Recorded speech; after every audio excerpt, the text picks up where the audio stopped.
ओम शांति। आज 5 अगस्त के बाबा के मुरली के महावाक्य का प्रश्न है, कौन से बच्चे अपना बहुत बड़ा नुकसान करते हैं? उत्तर है, जो किसी भी कारण से मुरली मिस करते हैं वह अपना बहुत बड़ा नुकसान करते हैं। कई बच्चे तो आपस में रूठ जाने के कारण क्लास में ही नहीं आते हैं। कोई न कोई बहाना बनाकर घर में ही सो जाते हैं। इससे वह अपना ही नुकसान करते हैं, क्योंकि बाबा तो रोज कोई न कोई नई युक्तियां बताते रहेंगे। सुनेंगे नहीं तो अमल में कैसे लाएंगे? तो आज बाबा ने मुरली के महत्व के बारे में बताया है, और वास्तव में मुरली का महत्व तो इतना ज्यादा है कि मुरली तो मानो प्राण है, श्वास है। तो आज हम थोड़ा सा मुरली के महत्व के बारे में ही समझेंगे, ताकि बाबा का कोई भी बच्चा आज के बाद मुरली को मिस नहीं करेगा, है ना? तो रोज मुरली पढ़ने की क्या जरूरत है? सबसे पहली बात आती है, कोई ऐसा रीजन तो होना चाहिए ना कि रोज मुरली हम क्यों पढ़े, है ना? अगर आपको बोला जाए कि आप तो कल आपने स्नान किया था, तो आज स्नान करने की क्या जरूरत है? क्या ऐसा कभी प्रश्न आता है कि भाई 4 दिन पहले भी नहाए थे, कल भी नहाए थे, तो आज फिर नहाने की क्यों जरूरत है? ऐसा प्रश्न तो कभी नहीं आया। खाना भी रोज खा रहे थे, कल भी खाए तो आज क्यों खाने की जरूरत है? ऐसा प्रश्न भी नहीं आया। तो मुरली के लिए ऐसा प्रश्न क्यों आता है? क्योंकि अगर नहाएंगे नहीं तो शरीर की गंदगी तो दिख जाती है कि चलो भाई शरीर में पसीने की बदबू भी आ रही है, फ्रेशनेस नहीं फील हो रही है। तो क्या होता है? वैसी ही स्थिति हमारे मन की है कि मुरली जब हम पढ़ते हैं या सुनते हैं तो उस समय तो सुप्रभाव है, यानी अच्छा प्रभाव हमारे मन पर पड़ता है, लेकिन दिन भर में कितनी सारी बातों का दुष्प्रभाव भी हमारे मन पर पड़ता है। देहभान का समझो या विकारों का समझो, तो इतनी बार दुष्प्रभाव तो कई बार पड़ गया, और सुप्रभाव तो कब पड़ेगा? मुरली का जबकि एक ही टाइम हम सुन रहे हैं, है ना? एक ही टाइम अच्छा प्रभाव हमारे मन पर पड़ा, और पूरे दिन भर में तो कितने सारे दुष्प्रभाव मायावी वायुमंडल के पड़ते हैं। तो वो अगर एक बार भी हमने मुरली का मनन चिंतन नहीं किया या मुरली हमने नहीं सुनी है, तो फिर मन की स्थिति कैसी होती जाएगी? अगर एक आध दिन कोई मुरली का गैप करता है तो उसको पता नहीं चलेगा, लेकिन उसका दुष्प्रभाव जो है वो मन पर इतना बढ़ता जाता है कि फिर उसको 3 दिन बाद मुरली सुनेगा तो उसको एकदम से मन की सफाई नहीं हो पाएगी, इतनी अच्छी फीलिंग उसको नहीं आ पाएगी। इसलिए निरंतर मुरली को सुनना बहुत ज्यादा जरूरी है, ताकि दिन भर पड़े हुए दुष्प्रभाव को हम जो है वो साफ कर सके, शुद्ध बना सके, है ना? यह तो हो गई पहली बात। लेकिन एक बात और भी आती है, गहराई में अगर समझे तो दुष्प्रभाव से होगा क्या, यह भी तो पता होना चाहिए ना, नहीं तो आप तो मुरली मिस भी कर दोगे, है ना? तो अगर मन पे दुष्प्रभाव पड़ ही गए, 2 दिन में पड़ गए, 3 दिन के बाद अगर मुरली सुनी तो दुष्प्रभाव पड़ ही गए, तो क्या फर्क पड़ जाएगा? तो क्या फर्क पड़ जाएगा, इसको गहराई से समझते हैं, ताकि आपको मुरली का महत्व समझ में आ जाए। तो देखो, आप जीवन में हमेशा आपने देखा होगा कि आपके जीवन में चिंताएं चलती हैं, परेशानियां चलती हैं, तकलीफें आती हैं, है ना?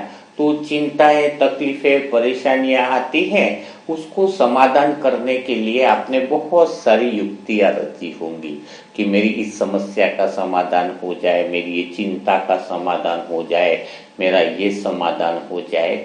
लेकिन मुरली जो है वह सारी समस्याओं का समाधान कर लेती है। अब आप कहोगे कि हम तो मुरली भी सुनते हैं, चलो मिस नहीं करते हैं, लेकिन मुरली सुनते हैं फिर भी समस्याओं का समाधान नहीं हुआ है। तो यहाँ पर दो बातें और क्लियर होती हैं। एक तो मुरली तो मिस नहीं करनी है, ये तो बाबा ने कहा ही है। मिस नहीं करने का अर्थ भी कई लोग क्या समझते हैं कि मुरली क्लास में सुनी ही नहीं, उसको मिस करना कहते हैं, है ना। मुरली एक दिन सेंटर पे गए नहीं, उसको ही मुरली मिस करना कहते हैं। नहीं नहीं नहीं, मुरली मिस करने का अर्थ है एक तो व्यक्ति सेंटर पर गया ही नहीं और मुरली मिस करी, और एक व्यक्ति सेंटर पर गया लेकिन मुरली की कोई बात अटेंशन से सुनी ही नहीं, वो भी उसका मुरली का मिस करने के बराबर ही है, क्योंकि वहां पर गया, कोई स्मृति उसकी मुरली की रही नहीं, तो भी उसके क्या होगा, तो भी मुरली मिस करने के बराबर ही होगा। तो मैं आज यहाँ पर आपको इसी बात की गहराई में आपको लेकर के जाना चाह रहा हूँ कि आप मुरली मिस न करो। इसका अर्थ है कि मन से भी वो मुरली आपकी चालू रहे, वहां सेंटर पर भी बैठो तो मन से, मन अगर कहीं और पर है तो भी आप वहां पर बैठे हुए हो या नहीं बैठे हुए हो वो बराबर ही रहता है। अब मेन बात आती है कि मुरली सुनते हुए भी वहां पर मुरली में नहीं रहते हो, इसके दो कारण हो सकते हैं। क्या दो कारण हो सकते हैं कि अगर आपके मन में किसी तरह की कोई चिंताएं चल रही हैं, कोई परेशानियां चल रही है, तो वो ख्याल आपको आ रहे हैं, इसलिए मुरली में आपका मन नहीं लग रहा है। काफी सारे लोगों के रहते हैं और ये नॉर्मल बात है, होता है ऐसा, लेकिन यहाँ पर ही हमें बहुत ज्यादा अटेंशन देना है। जैसे कि मैंने बताया कि आपके डर आ रहा है, चिंताएं आ रही हैं, आपको कुछ परेशानियां हैं, तकलीफें हैं, तो वह मुरली जो है वो कैसे आपकी उस चिंताओं को दूर कर सकता है। अगर इस बात की समझ आ जाए तो आप मुरली बहुत ध्यान से और अटेंशन से सुनोगे। तो कैसे दूर करता है इस बात को बहुत गहराई से समझो। पहली बात तो एक बुद्धि से निकाल दो। क्या निकाल दो कि चिंताएं, दुख और परेशानियां सिर्फ आपको आती है, कोई योगी आत्मा है उनको नहीं आती है, यह सब गलत बातें हैं। कोई बोलेगा, अगर कोई मुझे ही पूछे कि भाई जी आपको दुख आता है, किसी बात का दुख आता है, भाई मैं बोलूंगा बिल्कुल होता है। क्या आपको गुस्सा आता है, हाँ मैं बोलूंगा बिल्कुल आता है। सच बोलना है, क्योंकि यहाँ पर बहुत गहराई से आपको बात समझाऊंगा मैं आपको। दुख आता है, हाँ भाई, क्रोध आता है, थोड़ी परेशानी आती है, तो बिल्कुल आती है। लेकिन हमें वो परेशानी आती है, दुख आता है, क्रोध भी आता है, लेकिन हम उससे आने पर भी हम अनटच्ड रहते हैं। यह बात दूसरी आपको गहरी बात बता रहा हूं। हमें क्या दुख नहीं आएगा, ऐसा तो है नहीं। दुख आएगा, दुख नहीं आएगा तो कोई बोलेगा कि आप योग का अर्थ क्या समझते हो, कि कोई घंटों बैठ गया, कई दिन तक बैठ गया, साधना में बैठ गया, जैसे साधु संतों को दिखाते हैं, वो योग नहीं है। वो तो मैं तो कहूंगा उसको तो मेडिकल ट्रीटमेंट की तरफ लेकर के जाओ। वो योग थोड़ी हुआ कि एक ही गहराई में तुम बैठ गए, बिल्कुल पत्थर की मूर्ति बन करके बैठ गए हो। वो भगवान के प्रेम में लवलीन होना नहीं हुआ। 2-4 घंटा ठीक है, आप तपस्या में बैठे, उस समय शक्ति ले रहे हो, वो एक अलग बात हो गई, है ना। तो योगी मन क्या है, उसके मन से जो आपने स्वरूप बना रखा उस बात को छोड़ना होगा। तो मैं यहाँ पर क्या बात लेकर के आया कि दुख मुझे भी हुआ, परेशानियां मुझे भी आती हैं, क्रोध मुझे भी आता है, ब्रह्मा बाबा को भी आया, सब कुछ आया है। किसने बताया कि उनको दुख और परेशानियां नहीं होती थी, लेकिन कोई अंदर से फर्क नहीं पड़ता था। वह ऐसा क्या कारण है जो आप भी क्या मुक्त होना चाहते हो, आपको भी वो परेशानियों का फर्क ना पड़े, उसमें मुरली का क्या रोल है उसको समझना चाहते हो, तो बड़े ध्यान से इस बात को सुनिएगा, है ना। एक उदाहरण के द्वारा मैं आपको समझाता हूँ। जैसे समुंदर होता है, तो समुंदर पर लहरें आती हैं, है ना, नदियां भी मिलती हैं, कई सारी नदियां मिल जाती है, सतह की नदियां, दूसरी नदियां, लेकिन वो नदियां जितनी भी बड़ी नदियां आती हैं तो समुद्र में मिलती है, तो समुद्र की सतह पर सब मिल जाती है। भीतर सब सतह पर हलचल भी होती है, नदियां मिलती है, लेकिन भीतर की तरफ क्या होता है, उसका भीतर की तरफ बहुत गहराई होती है। समुद्र की गहराई तो बहुत ज्यादा होती है ना, मैं शांत रहता, स्थिर रहता नहीं, बहुत गहरी बात आपको बताना चाह रहा हूँ। तो भीतर की तरफ बहुत ज्यादा गहराई होने की वजह से कितनी भी बड़ी नदी आ जाए, अमेजन जितनी बड़ी नदी भी आ जाए, तो समुद्र को कोई भी फर्क नहीं पड़ेगा। तह पर थोड़ी हलचल होगी, सतह पर थोड़ी हलचल होगी, लेकिन उसको कुछ फर्क नहीं पड़ेगा। तो वैसे ही जिस आत्मा का मन, बहुत ध्यान से सुनना, मुरली का महत्व समझ में आएगा।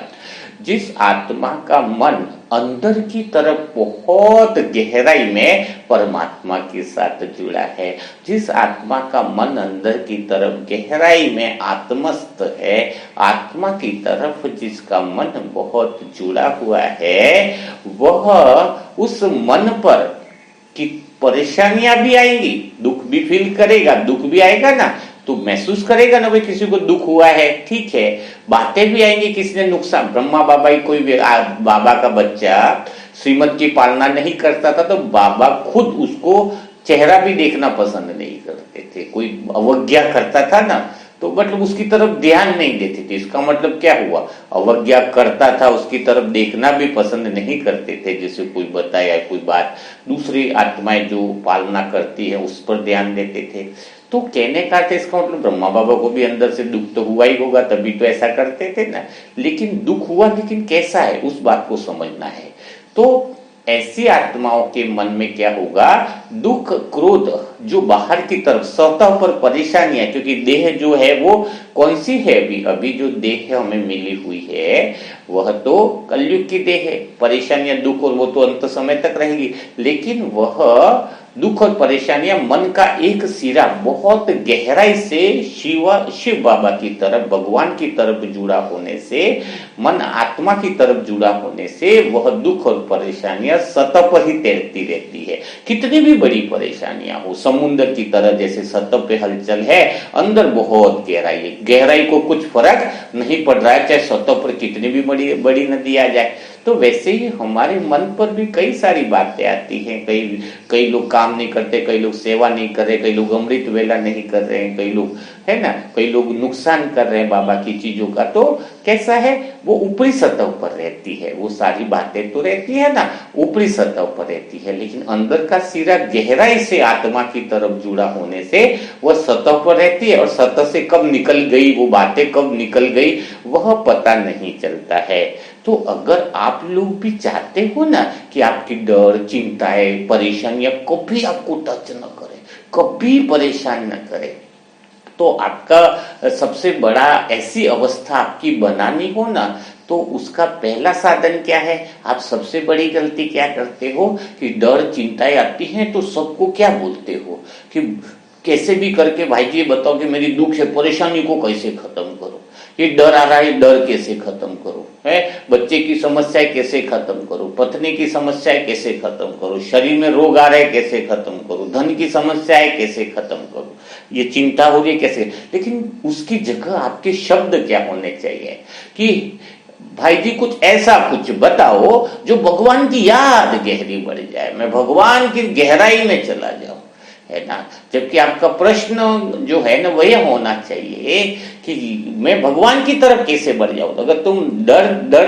डर को खत्म करना चाहते हो लेकिन भगवान की याद को नहीं बढ़ाना चाहते हो, तुम्हारी सबसे बड़ी इश्यूज है। अगर कोई भी ब्राह्मण आत्मा इस समय अगर मुरली पे बात चल रही है, और मुरली यानी भगवान से मिलना, भगवान की याद में रहना, मुरली यानी भगवान का साधन है ना। तो जो भगवान की याद को नहीं बढ़ाना चाहता है वो चाहे कितने YouTube के चैनल्स देख ले, कितने मेडिटेशन की विधियां अपना ले, है ना, कितने भी चिंताएं तनाव उसको समाप्त करने की विधियां देख ले, उसकी चिंताएं समाप्त तो हो ही नहीं सकती है। और कोई भगवान से अंदर से गहराई से जुड़ा हुआ नहीं और वो कहता है मैं खुश हूं, तो वह न केवल स्वयं को धोखा दे रहा है बल्कि आसपास वालों को भी धोखा दे रहा है।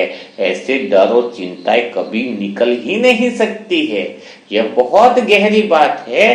तो आज से अगर तुम्हें सदा के लिए डर चिंताओं से मुक्त होना है, परेशानियों से मुक्त होने का मतलब ये नहीं कि आपके पास आएगी, लेकिन आपको कोई घर में नुकसान करेगा तो दुख भी होगा, लेकिन वो ऊपरी तौर पर होगा, वो आपके अंदर के जो खास सिरा जो दूसरा छोर है, मन का गहराई वाला जो छोर है, उस पर कोई असर नहीं आने वाला है अगर वो गहराई वाला छोर आपका भगवान के साथ जुड़ा हुआ है ना। तो यह सबसे बड़ा आपका समस्याएं और परेशानियों को खत्म करने का सबसे सहज साधन है। सबसे जानकी दादी दिन में 11 बार मुरली को पढ़ती थी, तो उनको कितनी भी वहां पे आसपास के लोग कितनी भी व्यर्थ बातें करें, कितना भी कोई चिल्लम चिल्ली करे, तो वो समझाती जरूर थी। कोई बहन श्रीमत की अवहेलना करती है तो ऐसा तो है नहीं कि दादी देख करके कुछ बोलती नहीं होगी कि कोई मुरली सुन ही नहीं रहा है या अमृत वेला नहीं उठ रहा है तो दादी को कुछ फर्क ही नहीं पड़ रहा है, तो नहीं, दादी बकायदा डांटती थी उनकी। ऐसा नहीं कि मतलब देखते ही सामने वाले की ऐसा हो जाता था पूछो मत, लेकिन अंदर से उनको कोई इफेक्ट नहीं रहता था। और अभी जो नॉर्मल आत्मा है आप लोगों को क्या होता है, थोड़ा बहुत आप किसी को डांट दो तो आपका आधा घंटा मूड खराब हो जाता है, 1 घंटा आपका मूड खराब हो जाता है। आपने देखा है ना, आपके साथ दादियों के साथ या ब्रह्मा बाबा के साथ ये जो योगी आत्मा है उनके और आपके डांटने में क्या फर्क है, आपका समझाने में और उनके समझाने में क्या फर्क है ना। तो फर्क यही बात है, ब्रह्मा बाबा में बेगरी पार्ट आया, सामान नहीं है खाने को कुछ, तो वो बहुत बड़ी समझ, लेकिन सबका एक ही था कि अंदर से जो जुड़ाव और गहरा। इसलिए आपको मुरली मंथन क्यों सुनने के लिए मैं बोलता हूँ, बार बार जोर देता हूँ आपको, मुरली मंथन आपको गहराई में लेके जाता है, समुद्र की गहराई में आपको लेकर के जाता है। समुद्र की गहराई में छोर पर लेकर के जाने से आपने देखा होगा समस्या ऐसा नहीं है कि उस मुरली मंथन से पहले नहीं आ रही थी, अरे अभी आना बंद हो गई, ऐसा नहीं हो रहा है आपके जीवन में। हिसाब किताब है तो या कुछ ऐसी बातें तो आ रही हैं, लेकिन जो मुरली मंथन की गहराई में जा रहा है और उसका उद्देश्य भगवान से जुड़ना है और भगवान से उसका अंदर से कनेक्शन है अंदर से आत्मा की तरफ कनेक्शन है, वो आत्माएं अनुभव कर रही होंगी जो रोज का मूल्य मंथन उस रीति से सुन रही है, उनके पास समस्या आ रही है, परेशानी आ रही है, दुख आ रहा है, लेकिन वह फील नहीं हो रहा है। मेरे पास मैसेज आते हैं कि हम डिप्रेशन में रहते थे, अब रहते ही नहीं है। अब कोई समस्या आती है तो हमें हल्की लगती है कि ऐसा लगता है कि आई है लेकिन अंदर की तरफ जा नहीं रही है, समस्या उतर नहीं रही, अभी ये स्थिति आ गई है। ये कारण कैसे हुआ? क्योंकि आप गहराई में जुड़ गए हो, आपका अंदर से रिश्ता आत्मा की तरफ गहरा बढ़ता जा रहा है। तो जैसे एक गिलास पानी है, उसमें आपने पानी सामने है, बाई चांस एक गिलास पानी है, उसमें नमक डाल दिया है, ठीक है, थोड़ा नमक मिला हुआ, आपको प्यास लगी है, पानी पीना है, क्या करोगे? कोई गैस का यूज नहीं करना, न चूल्हा है न कुछ नहीं आपके उधर कि आपको कोई यूं नहीं कि पानी गर्म कर लो नमक नीचे दब जाए, है ऐसा भी कुछ भी नहीं है ना। तो आप कैसे पियोगे? क्या आपके पास क्या उपाय है उस पानी को पीने का?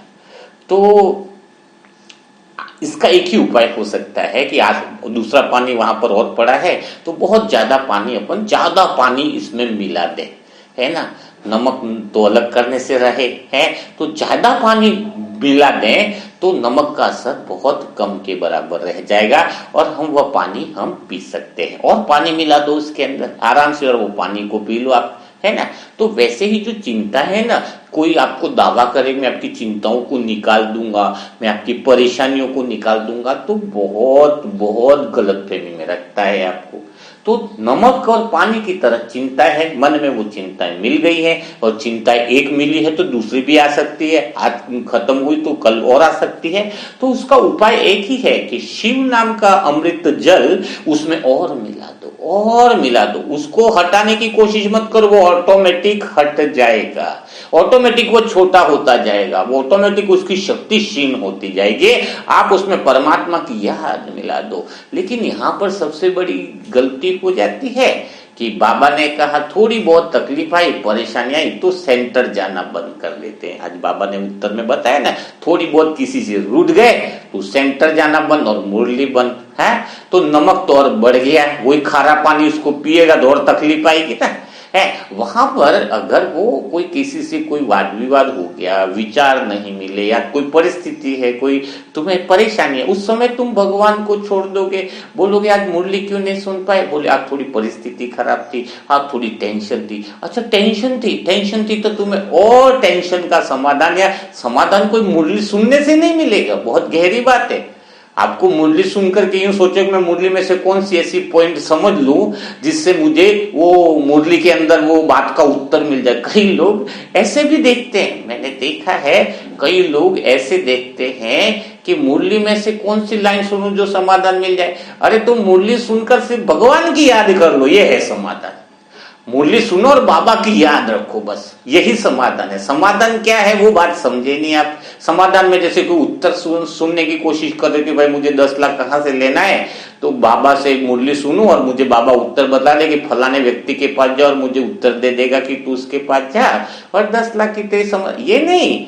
समस्या का समाधान क्या है कि आप खाली मुरली सुनो और बाबा की गहरी याद कर लो, तो आपका मन का एक सिरा समुद्र की तरह उस गहराई में परमात्मा के साथ जुड़ जाएगा। फिर ऊपर समस्या चाहे वो 10 लाख की हो, शरीर की हो, कोई हो, ऑटोमेटिकली छोटी होती जाएगी और वह समस्या स्वतः ही गायब हो जाएगी।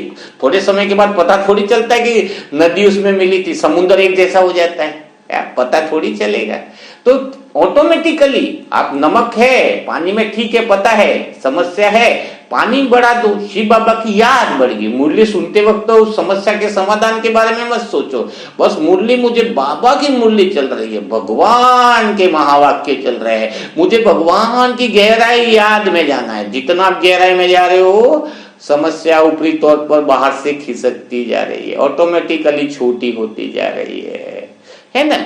तो आपको ये दूसरी पॉइंट आपको बताई है कि मुरली का महत्व आपको बताने की कोशिश करी है ताकि आपको यह बात समझ में आ जाए, है ना। तो अभी कभी भी कुछ परेशानी हो, चिंता हो, तनाव हो, तो आपको किसी से तनाव का समाधान नहीं लेना है। अगर किसी बड़े भाई बहन से पूछना है तो एक ही बात बताना, मेरा डर खत्म हो, वो बात नहीं पूछी, मुझे भगवान की याद कैसे बढ़े वो तरीका बताओ। यह जब आपके अंदर एक लगन लगी रहेगी तो आप सदा काल के लिए जीवन मुक्त स्थिति का अनुभव कर पाओगे। और अभी भी मुरली सुनते हुए भी जीवन दुखों में गुजर रहा है, तनाव में गुजर रहा है, चिंता में गुजर रहा है, यानी आप ज्ञान की गहराई में अभी उतरे नहीं हो। अंदर से परमात्मा के साथ जो रिश्ता होना चाहिए वो गहरा रिश्ता भी बना नहीं है। आत्मस्थ होना यानी मन का आत्मज्ञान होना है ना, उसमें कहीं ना कहीं कमी आई है, तो उसको आपको बढ़ाना होगा। तीसरी बात हम मुरली के लिए बताएंगे कि मुरली कितनी जरूरी है ना। अगर आज की पॉइंट आपको समझ में आ जाए क्योंकि मुरली से बाबा की याद बढ़ानी, इसलिए मुरली सुननी है, तो आपको पॉइंट समझ में आएगी, तो शायद आज के बाद आप कभी भी मुरली मिस नहीं करोगे। और ज्यादा परेशानी है, दिन में 5 बार मुरली पढ़ लो, मजा आ जाएगा, जीवन बदल जाएगा। किसी को ऐसी समस्या लग रही है कि मेरे जीवन की समस्याओं का अंत ही नहीं हो रहा है, दिन में 5 बार मुरली पढ़ लो, आप भगवान की सुनोगे, भगवान आपकी स्वतः ही सुन लेता है ना। महीने भर तक करके देख लो, 5 बार 6 बार मुरली पूरी सुन लो, 5 बार पढ़ लो, कुछ समझ में नहीं आया, मुरली मंथन सुन लो 5 बार, है ना। मुरली मंथन सुन लो, कोई पुराना मुरली मंथन सुन लो, ये सुन लो, है 5 बार सुन लो, ऑटोमेटिकली वो स्वतः ही आपकी गहरी याद, कमेंट्री भी है बाबा की, मुरली कमेंट्री है, वो भी आप सुन सकते हो, तो स्वतः ही सारी चीजें गायब हो जाएंगी। ठीक है। अब तीसरी पॉइंट है जो मुरली क्यों जरूरी है ना। मुरली से क्या होता है, मुरली से हम जो है वो असली बात नहीं भूलते हैं। असली बात क्या है मुरली अगर कोई ज्ञान गहराई से मुरली अगर डेली सुनता है, ध्यान से सुनता है ना, तो वह असली बात नहीं भूलता। असली बात का अर्थ क्या हुआ, जैसे आप मंदिर जा रहे हैं, कोई नॉर्मल व्यक्ति, उदाहरण दे रहा हूं, तो उसको रास्ते में किसी ने अपमान किया है, तो मंदिर जाना तो जाएगा ही जाएगा, ठीक है भाई, अपमान हुआ, कोई बात हुई तो ठीक बात है, लेकिन वो मंदिर तो जाएगा ही जाएगा। तो उसका उद्देश्य मंदिर जाकर के भगवान का दर्शन करना, है ना। तो मंदिर गया, दर्शन किया, वहां पे किसी ने प्रसाद बटाया, किसी ने कोई कम प्रसाद दिया उसको, तो एकदम से रोएगा तो नहीं कि मुझे प्रसाद कम क्यों दिया। उसका उद्देश्य जो मंदिर में दर्शन करना है, मेन वो भगवान का दर्शन करना है ना। तो वैसा ही क्या होता है, मुरली क्या है, हमारे मन की जो आध्यात्मिक यात्रा में जो हमारा जो लक्ष्य है वह क्लियर हमें मुरली याद दिलाती है। तो हमारा क्लियर लक्ष्य कौन सा है, हमारा क्लियर लक्ष्य है भगवान को पाना। हमारे मन का अंतिम छोर क्या है, जीवन का अंतिम छोर क्या है, परमात्मा को पाना, यानी शिव बाबा के साथ कंबाइंड हो जाना। तो उस लक्ष्य के अंदर हमें कई सारी आत्माएं ऐसी मिलेंगी जो हमारा अपमान भी करेगी।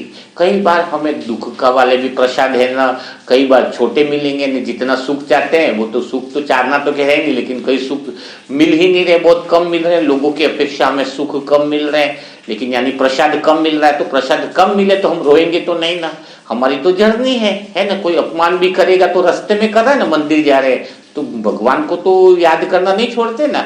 तो यह जितनी भी हमें कोई मान कर रहा है, कोई अपमान कर रहा है, चाहे कोई कुछ भी कर रहा है, तो मुरली के हमें लक्ष्य की स्मृति दिलाती कि हमारा लक्ष्य है शिव बाबा से मिलना।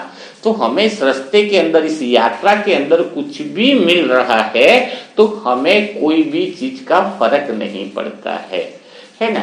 तो यह लक्ष्य की हमें सदा स्मृति रहती है। और दूसरा फायदा क्या है लक्ष्य की स्मृति रहने से? कई लोगों का घाटा हो गया, कोई शेयर बाजार में कर रहे हैं या फिर कोई लोग अलग जगह कुछ काम कर रहे हैं, पैसा नुकसान हुआ, ये हुआ, तो उसको वो नुकसान जो है वो प्रसाद नहीं लगेगा, क्योंकि उसको तो क्या, वो बोलेगा ये तो नुकसान भी मिला तो मेरा प्रसाद है। कोई नुकसान मिला वो प्रसाद कहाँ से हुआ? वो तो उसके गलत लक्ष्य की तरफ बढ़ते हुए उसको हानि मिली तो वो प्रसाद नहीं गिना जाएगा ना। लेकिन अगर सत्य की तरफ हम बढ़ रहे हैं, भगवान की तरफ बढ़ रहे हैं, उसमें कोई दुख का भी, हमें कोई नुकसान वाली बात भी हमें मिल गई है, भगवान की तरफ बढ़ते हुए, लक्ष्य की तरफ बढ़ते हुए, परमात्मा शिव के सत्य मार्ग पर चलते हुए हमें किसी ने दुख दे दिया है, कोई हमारा नुकसान कर लिया है, कोई हमारा घाटा कर लिया है, तो भी हमें किसी बात का कोई फिक्र नहीं, क्योंकि हमारा उद्देश्य परमात्मा से मिलना है। तो वो दुख भी, वो परेशानी भी, अपमान के बोल भी हम प्रसाद को समझकर स्वीकार कर लेंगे कि चलो हम भगवान की यात्रा पर चल रहे हैं, हम प्रदर्शनी लगाने गए, किसी दो ने उल्टा बोल दिया, कोई बात नहीं, हमारा जो सत्य की राह है उसमें उसने अपमान के बोल बोले, वो भी हमारे लिए प्रसाद लगेंगे। चल भाई कोई बात नहीं, तूने प्रदर्शनी यहाँ नहीं लगाने दी, वो भी प्रसाद है हमारे लिए, हमें जो भी कुछ मिलेगा भगवान की राह पर चलेंगे।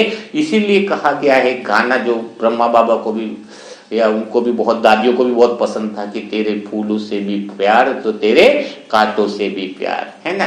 तो जो तुझे देना है वो दे दे मेरे सरकार। यानी भगवान के मार्ग पर चलने पर हमें कोई दुख मिल रहा है, कोई परेशानी मिल रही है तो प्रसाद की तरह लगेगी, लेकिन हम उधर भगवान की तरफ नहीं चल रहे हैं और इधर फिर वो दुख और परेशानी तो बहुत भारी सी लगती है। तो यह मुरली जो है वह लक्ष्मी नारायण, नर से नारायण बनना है ना, नारी से लक्ष्मी बनना है, और हमारा जो अंतिम छोर है भगवान को प्राप्त करना, भगवान के समान बनना, वो लक्ष्य की सदा स्मृति दिलाता है। इसीलिए दिल से मुरली को सुनना है ताकि हमें कोई भी चीज बड़ी न लगे, हर चीज प्रसाद की तरह लगे।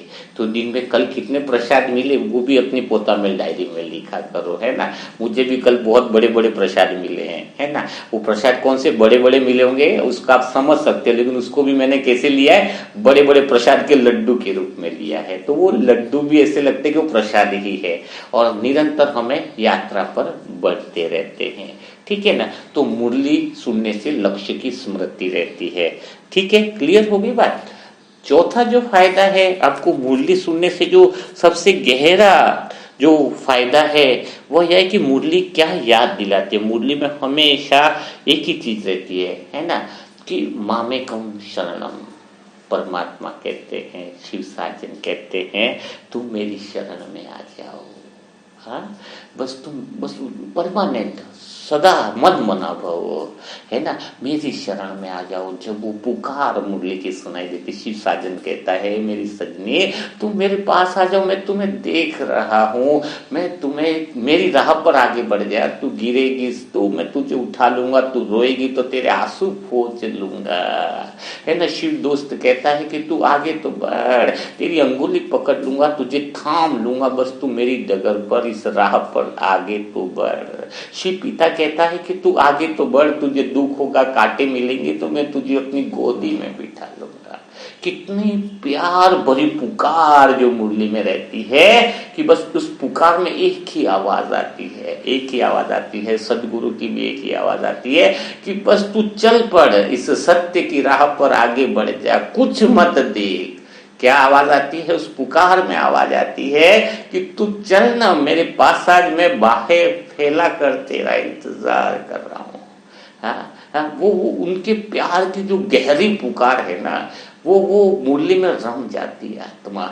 उसको लगता है वो पुकार सुन के कि कहते हैं ना मुरली की पुकार है, वो प्रेम की पुकार है, शिव साजन की प्रेम की पुकार है। वो पुकार हमें याद दिलाती है कि हम जो है वह उस राह पर बिल्कुल, और कुछ नजर नहीं आता है, उस सत्य की राह पर चलने की इच्छा होती है, उसके अलावा और कुछ दिखाई नहीं देता है। ये इंद्रिया भी मानो सारी इंद्रिया भी मिलकर परमात्मा को मिलन मनाने के लिए तत्पर हो जाती है, परमात्मा को देखने के लिए तत्पर हो जाती है। ऐसी मुरली में जो रस है ना, परमात्मा की धुन है, सदगुरु की आवाज है, टीचर की जो मधुर ज्ञान रत्नों की झंकार है, वह सारी बिना साज के जो संगीत बजने लगता है, वो सारे मजे, सर्व संबंधों का गहरा अनुभव जो है वह हमें मुरली से मिलता है। तो मन ऑटोमेटिक उस सत्य के मार्ग पर चलने लगता है, वह आवाज अंतर्मन के कानों में गूंजती रहती है। तो हमें वह सत्य की राह बार बार मुरली सुनने से हमें अंदर स्मृति बनी रहती है, अंदर से आवाज आती है, मामेकम शरणम, मेरी शरण में आ जा, मन मना भव, बस मेरी शरण में आ जा, है ना। तो वो याद हमें क्या दिलाता है कि तुम्हारी लड़ाई दूसरों से नहीं है, हमारी लड़ाई क्या है। अर्जुन का भी क्या था, कृष्ण ने अर्जुन को गीता ज्ञान सुनाया तो क्या बताया कि उसकी वो अर्जुन किससे, कोई दुर्योधन से डर रहा था क्या, कर्ण से डर रहा था या भीष्म पितामह, उनसे किसी से डर रहा था क्या। अर्जुन को लड़ाई एक्चुअली में उससे डरने की थी नहीं, अर्जुन की लड़ाई तो खुद की अपने आप से थी। तो हमारी भी जो लड़ाई है ना एक्चुअल में किसी और से है ही नहीं। हमें लगता है कि हमारी दोस्त से लड़ाई है, हमारे कोई संबंधी है तो पति से लड़ाई है, पत्नी से लड़ाई है, बच्चों से लड़ाई, ना ना ना, हमारी लड़ाई किसी से नहीं है, हमारी लड़ाई अपने आप से है ना। जो हमारा मन दो की तरफ है ना, एक तो मन बताया भगवान की तरफ खींच कर जाना चाहता है, और एक मन का भाग मायावी दुनिया विषय वासनाओं में जाना चाहता है। तो हमें अब हमारी लड़ाई अपनी खुद की है, अपने आप से है कि हम स्वयं का चुनाव सही कर अपने मन को जो है वो परमात्मा मामेकम शरणम, भगवान की शरण में लेकर के जाएं, तो उस ओर की लड़ाई है। तो मुरली वह साधन है जो हमें उस लड़ाई की स्मृति में भगवान की तरफ खींच करके ले जाती है, और हमारी फिर विजय भी क्या हो जाती है, हमारी विजय भी मानो क्या हो जाती है, वह विजय एकदम निश्चित हो जाती है। ठीक है।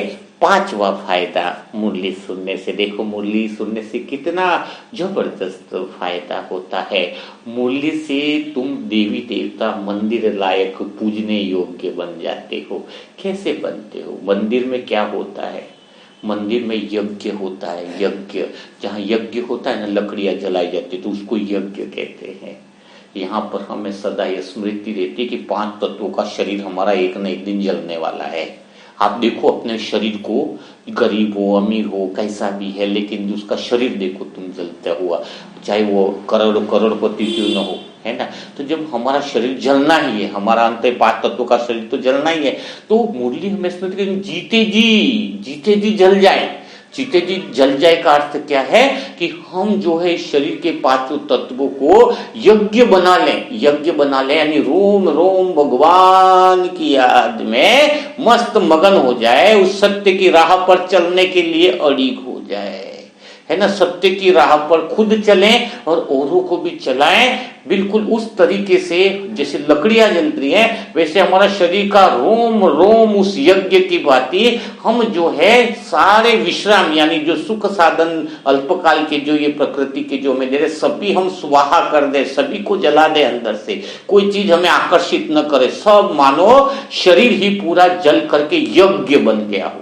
हमारा शरीर कैसा बन गया हो? रोम रोम यज्ञ बन गया हो, जिसमें पवित्रता की अग्नि प्रज्वलित हो रही हो, जिसमें भगवान की प्रेम की अग्नि प्रज्वलित हो रही हो, है ना, जिसमें आनंद की अग्नि प्रज्वलित हो रही हो। तो हमारा शरीर जब यज्ञ बन जाएगा तो मंदिर कहीं लोग जाएंगे नहीं, हमारा शरीर ही वो यज्ञ बन गया है, जिसमें रोम रोम परमात्मा के प्रेम की गूंज उठी है।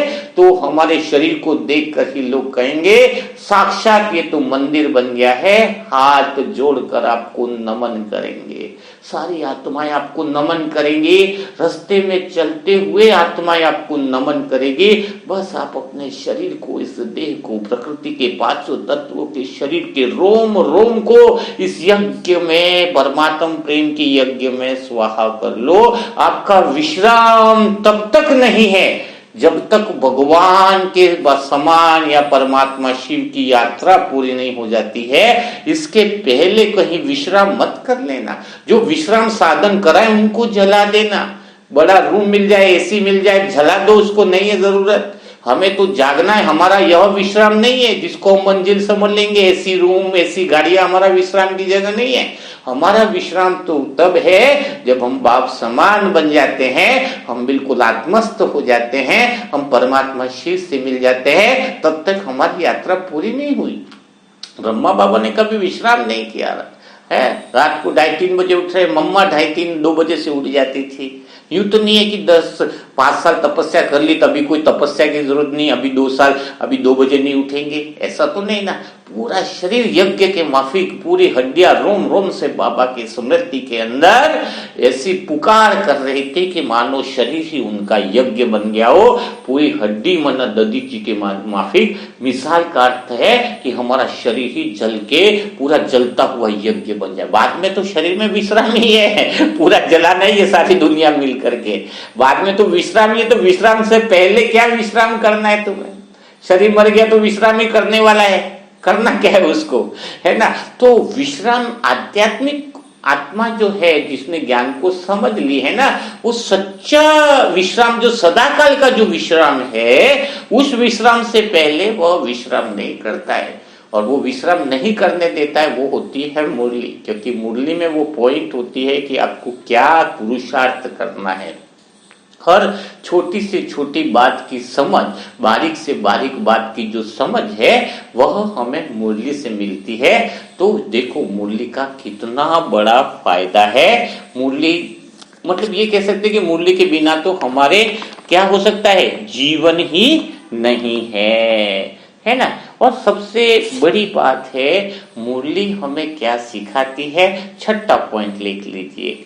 मुरली में एक सबसे बहुत गहरी बात है, कई लोग दूसरे लोगों से प्रश्न पूछते हैं। अब कल की मुरली में बहुत बड़ा प्रश्न का उत्तर था, अगर देखा जाए कि संसार का विनाश कब होगा। कई लोग कहते हैं ना, प्रकृति का विनाश कब होगा। तो प्रकृति का विनाश तो कभी हो ही नहीं सकता, ये तो कॉमन सेंस समझना चाहिए ना।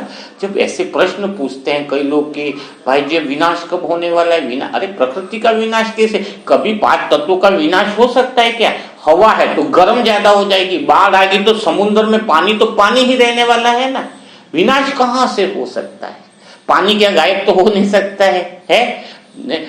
कहीं पानी बढ़ गया तो पहाड़ कम हो गए, तो पानी भी तो 5 तत्वों में ही आता है ना। हवा भी तो 5 तत्वों में आती है। हवा एकदम प्रदूषित, प्रदूषित को भी तो हवा ही कहेंगे। अच्छी हवा कहो चाहे दूसरी हवा कहो, वो तो प्रकृति कहां से गायब हो जाएगी? उसका रूप रंग बदल सकता है प्रकृति का। प्रकृति का संसार सारे कहां विनाश हो जाएगा? बोलेंगे धरती रसातल में जमा हो जाएगी, तो रसातल में भी जो होगा वो भी तो प्रकृति के 5 तत्व ही होंगे ना। तो प्रकृति का विनाश तो हो ही नहीं सकता। ये प्रश्न पूछना ही गलत बात हो गई। लेकिन डरना तो इंसान को है। कैसे डरना है? प्रकृति अगर गर्म होगी, 100 डिग्री टेम्परेचर पे चली गई प्रकृति, तो रहेगी तो प्रकृति ना। प्रकृति को कोई नुकसान नहीं है देखा जाए तो। प्रकृति अगर 100 डिग्री के टेम्परेचर पे रह गई, प्रकृति ने अगर अपना रूप बदल दिया इतना खौफनाक, तब क्या हम रह पाएंगे? प्रश्न तो हमारे लिए प्रकृति का विनाश होगा वो मत पूछो। हम क्या वो प्रकृति के बदलते हुए रूप में क्या हम टिक पाएंगे उस 100 डिग्री के टेम्परेचर में, उस भारी समुद्र के ज्वालामुखी और भूकंप के अंदर और वो बाढ़ में क्या हम रह पाएंगे? प्रश्न यहाँ पर है कि क्या हम उस प्रकृति के बदलते हुए रूप को सह पाएंगे? तो प्रश्न ये पूछो कि प्रकृति निरंतर बदलती जा रही है और गहरा रूप लेती जा रही है, उसमें हमारा क्या होगा? इसीलिए तो कह रहे हैं कि बिल्कुल योग भट्टी की तरह अपने आप को जला दो, यानी आत्मस्थ हो जाओ। समय बड़ा नाजुक चल रहा है। प्रकृति का विनाश तो नहीं होगा, लेकिन प्रकृति का रौद्र रूप जो है वो बहुत गहरा सामने आने वाला है ना।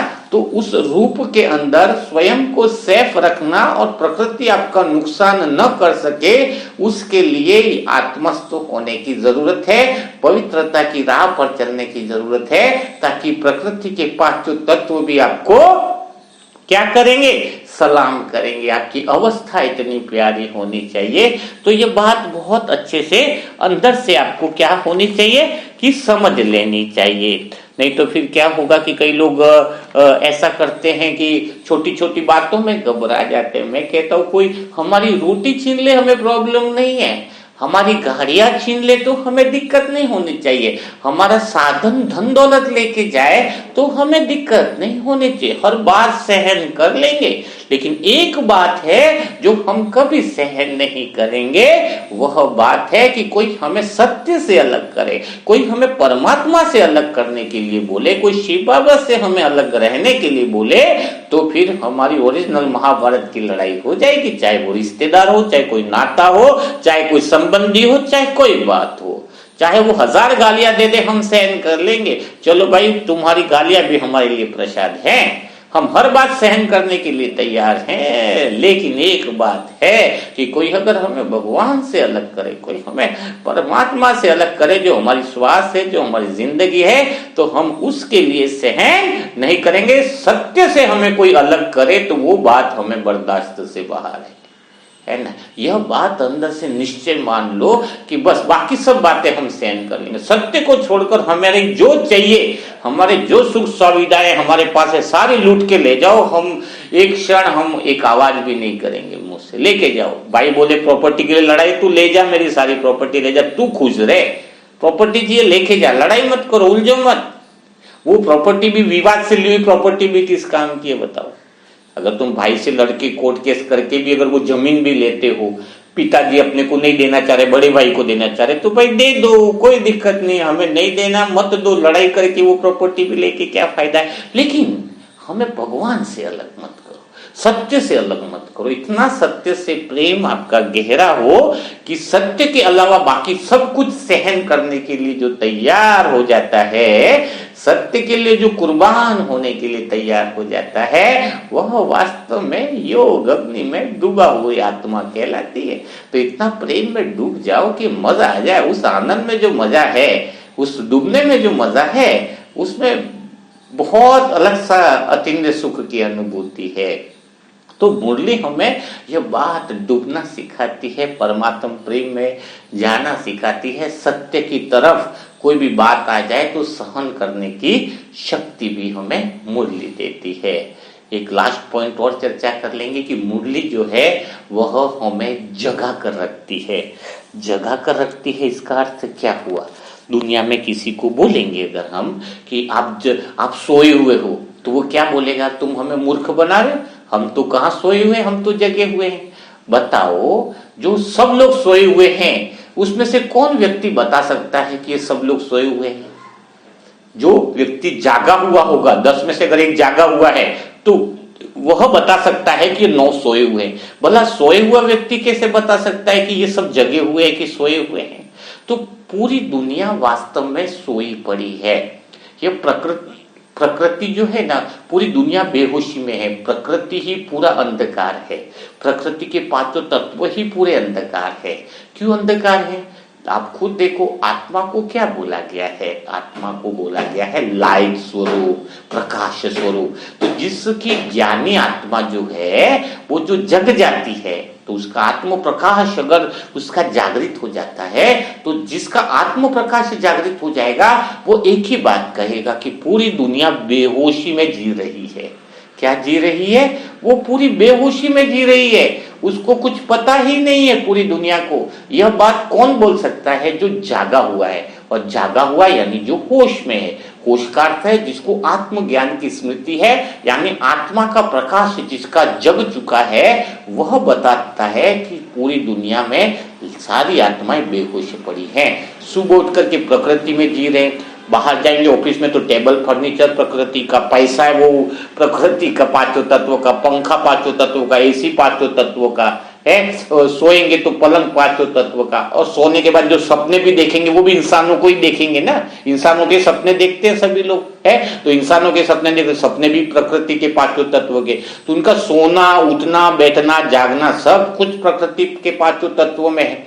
तो ये पूरे लोग जो है ना एक्चुअल में सोए हुए हैं, इसलिए कहते हैं कि प्रकृति के पांचों तत्व में एक्चुअल में अंधेरा क्यों कहा गया है कि जाग सजनिया जाग है, अगर सब सोए हुए हैं तभी तो ये गीत बनाए हैं, जाग सजनिया जाग, कि ओरिजिनल जो प्रकाश है वो संसार से पार है, यानी आत्मज्ञानी जिसने अपने जीवन में लक्ष्य ठान लिया कि मुझे संसार से पार जो कुछ है उतर जाना है, संसार से मुझे पार जाना है, जिसके अंदर वो ललक पैदा हो गई, उसका जागरण लगता है। देखो दुनिया के लिए रात लगती है, ये तो रात है, लेकिन जो ज्ञानी आत्मा है उसको 3 बजे उठ करके क्या लगता है, ये तो सवेरा है, और दिन में उसको रात लगती है। जब दुनिया उठ जाती है तो बोले ये तो कितने अभी मरे पड़े हैं, कैसे कहाँ भाग रहे, और हमारे लिए तो रात भी जागरण लगती है, क्योंकि हमें तो हमारा आत्मा का दीपक हमारा क्या हो गया है, आत्मा का दीपक हमारा जल गया है, आत्मा की रोशनी हमें पता चल गई है। लोग कहते हैं मेरा दिल उसने जीत लिया, जीत कहाँ जीत लिया, ये प्रकृति के पांचों तत्वों में तो दिल कोई किसी का जीतता नहीं है, वो तो दिल अंदर से छेद करके शरीर को तोड़ फोड़ करके पूरा दिल निकाल करके उस पर नमक और मिर्ची लगा के खा जाते हैं। कोई दिल हमारा चुरा के नहीं लेके जाता कि उसने मेरा दिल जीत लिया। कलयुग में जो दिल जीतने वाले लोग हैं ना, वो आपका पूरे नाखूनों से शरीर का ऑपरेशन करके दिल निकालने वाले लोग हैं। वो आपके दिल का इतना सलाद बना देते हैं कि पूछो मत। जो इंसान ज्यादा सुंदर दिख रहा है वो बाद में मूर्ख सबसे ज्यादा दिखता है, वो लास्ट में आध्यात्म की तरफ भागता है। तो ये पूरा अंधकार है जिसमें कोई चीज क्लियर दिखती ही नहीं है लोगों को। जो उनको सुख लग रहा है वो सबसे बड़ा दुख है ना। लेकिन जिस आत्मा के अंदर, जिस ज्ञानी आत्मा के अंदर जिस जो मुरली डेली सुनता है तो उसका ज्ञान का दीपक डेफिनेट जल जाता है, ज्ञान की रोशनी उसको मिल जाती है। आत्मा की रोशनी जब मिल जाती है तो उसको स्वयं में यह अनुभूति होने लग जाती है। क्या अनुभूति होने लग जाती है? अनुभूति यही होने लग जाती है कि मैं आत्मा जाग गई हूं, लेकिन संसार में ये सभी जो है उनके जीवन का कोई लक्ष्य ही समझ में नहीं आता है। वो सब मानो क्या है, मरे पड़े हैं। तो मुरली जो है वो हमें जगाती है। तो देखा आपने मुरली का कमाल कितना ज्यादा है। मुरली तो मानो श्वास है। तो आज के बाद आप सभी आत्माएं स्वयं से प्रॉमिस करो कि मुरली को कभी छोड़ोगे नहीं। अगर मुरली को छोड़ा ना तो डर, चिंताएं, परेशानियों का तुम्हें कोई संसार के कोई लोग तुम्हें हल नहीं बता पाएंगे। जो भी हल बताएंगे वो खाली सांत्वना देने के लिए होगा। खाली भगवान की तुम्हारी गहरी याद ही तुम्हें इन परेशानियों से मुक्त कर सकती है और इस पूरे संसार से तुम्हें मुक्त कर सकती है और जीवन मुक्ति की तरफ बढ़ा सकती है। तो आज आपने मुरली से क्या सीखा? कौन सी बातें आपको समझ में आई? कौन सी चीजें आपके जीवन में परिवर्तन करने वाली है? वह कमेंट बॉक्स में जरूर लिखिएगा ताकि अन्य आत्माओं को भी मुरली का भी महत्व समझ में आए। है ना, आपकी एक कमेंट में लिखी हुई पॉइंट को कोई किसी आत्मा का जीवन भी बदल सकती है ना। लोगों को शॉर्ट में देखने की आदत है, रील भी देखते हैं ना शॉर्ट में, इतनी फटाफट करने का, 1-1 मिनट की रीलें हो गई ना और यूट्यूब। तो वैसे पहले लोग कमेंट पढ़ते, कमेंट में पढ़ करके भी कोई लाइन उनको समझ में आ जाती है, फिर उनका जीवन बदल जाती है ना। तो कल फिर हम ऐसे ही बोला। अच्छा, एक बात और है कि अभी थोड़ी कमेंट्री मुरली की पॉइंट थोड़ी गहराई वाली, तो लंबी लंबी मुरली चल रही है तो कमेंट्री नहीं डाल पा रहे। लेकिन कमेंट्री आज आपको 5-7 कमेंट्रियां नहीं डाल पाने के कारण टास्क ग्रुप पे अपलोड कर देंगे। टास्क कंप्लीट ग्रुप जो है उस पर आज हम कमेंट्रियां 2-4 बनाई है। अमृत वेला के लिए गहरी कमेंट्रियां 15-20 कमेंट्री का पूरा सेशन रहेगा। तो हम जो कमेंट्री नहीं डाल पा रहे हैं तो वो कमेंट्री आपको टास्क कंप्लीट ग्रुप पे मिल जाएगी। और उससे जुड़ने के लिए व्हाट्सएप नंबर है 7202921969। उस पर आप ओम शांति लिखें और उस पर ग्रुप में जोड़ने का प्रोसेस भी आप पूछ सकते हैं। तो कल फिर हम मुलाकात करेंगे ऐसे ही मुरली मंथन के साथ। तब तक के लिए सभी भाई बहनों को ओम शांति। ओम शांति, ओम शांति।